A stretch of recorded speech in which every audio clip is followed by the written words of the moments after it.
Hello everyone, this is Shankar Pratap Singh and you are watching SPS Astrology। दोस्तों, आज मैं आपको बताने वाला हूं कि आपके बर्थ चार्ट के सेकंड हाउस में अगर मून और सैटर्न की प्लेसमेंट होती है, यानी मून और सैटर्न अगर एक साथ प्लेस्ड होते हैं, तब उसका आपकी लाइफ में क्या इम्पैक्ट पड़ता है।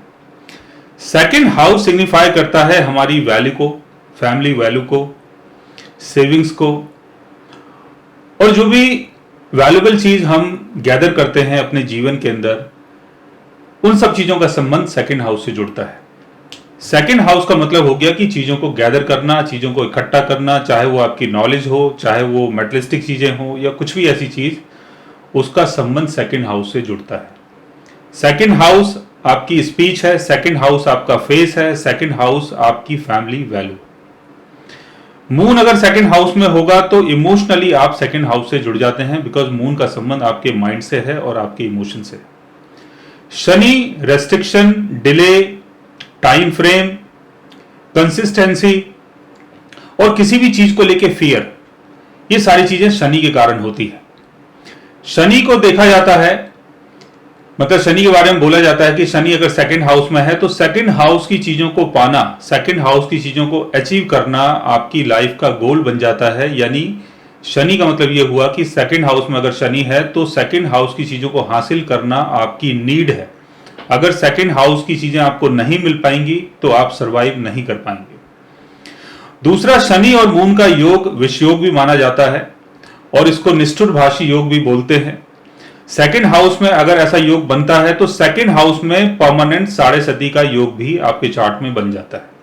यानी शनि और चंद्र अगर एक साथ बैठते हैं तो परमानेंट साढ़े सती का योग आपके बर्थ चार्ट में बन जाता है। सेकंड हाउस यह है, अगर यहां पर मून होता है और साथ में सैटर्न होता है, तब आपकी लाइफ में क्या क्या चीजें हो सकती हैं। अब सेकंड हाउस की चीजों को पाना, यह हमारी नीड है।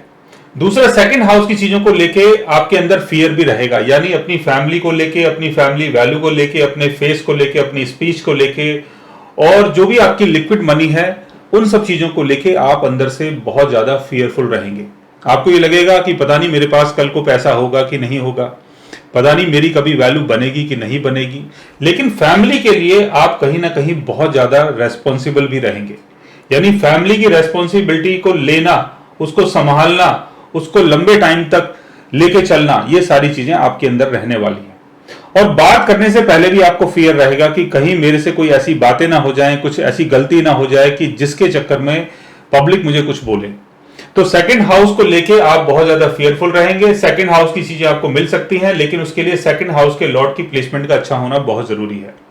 सेकंड हाउस का लॉर्ड अगर सेकंड हाउस में ही है, अपने एक्सल्टेशन में है, फ्रेंडली साइन में है, अच्छी पोजीशन में है, तो सेकंड हाउस की चीजें आपको मिल पाएंगी और 35 की एज के बाद ज्यादा मिल पाएंगी, क्योंकि सैटर्न यहां पर बैठा हुआ है तो 35 की एज तक सैटर्न यहां पर स्ट्रगल करवाएगा।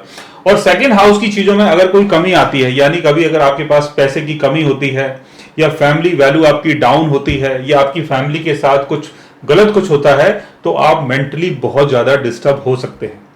तो पैसे की नीड ऑल टाइम आपको रहेगी, और पैसे को अर्न करना, पैसे को सेव करना, पैसे को बचा के रखना, ये सारी क्वालिटीज आपके अंदर रहने वाली है। लेकिन 35 की एज के बाद आप धीरे धीरे करके पैसे अर्न करेंगे, पैसे को जमा करेंगे और एक अच्छी रकम आप इकट्ठी कर सकते हैं।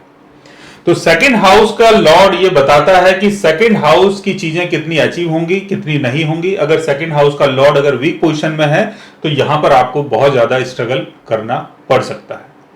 और दूसरी बात ये कि पैसे को लेके, अपनी वैल्यू को लेके आप बहुत ज्यादा इमोशनल रहेंगे, बहुत ज्यादा फियरफुल रहेंगे। लेकिन 35 की एज के बाद जो आपका इमोशंस है वो भी बैलेंस होगा और आपका फियर भी कहीं ना कहीं कंट्रोल होगा। सो गाइज, आज मैंने आपको बताया कि सेकंड हाउस में, आपके लग्न चार्ट के सेकंड हाउस में अगर मून और सैटर्न की प्लेसमेंट होती है तो उसका आपकी लाइफ के ऊपर क्या इंपैक्ट पड़ता है। अगर आप भी जानना चाहते हैं किसी ऐसी चीज के बारे में, तो उसके लिए आप हमारे चैनल को सब्सक्राइब कर सकते हैं। और अगर आप हमसे बात करना चाहें, कंसल्ट करना चाहें, पर्सनली हमसे मिलना चाहें, तो आप हमारी वेबसाइट के थ्रू, हमारे ऐप के थ्रू हमसे मिल भी सकते हैं, बात भी कर सकते हैं, और गाइज आप हमसे कंसल्ट भी कर सकते हैं। So guys, take care, love you all and good bye.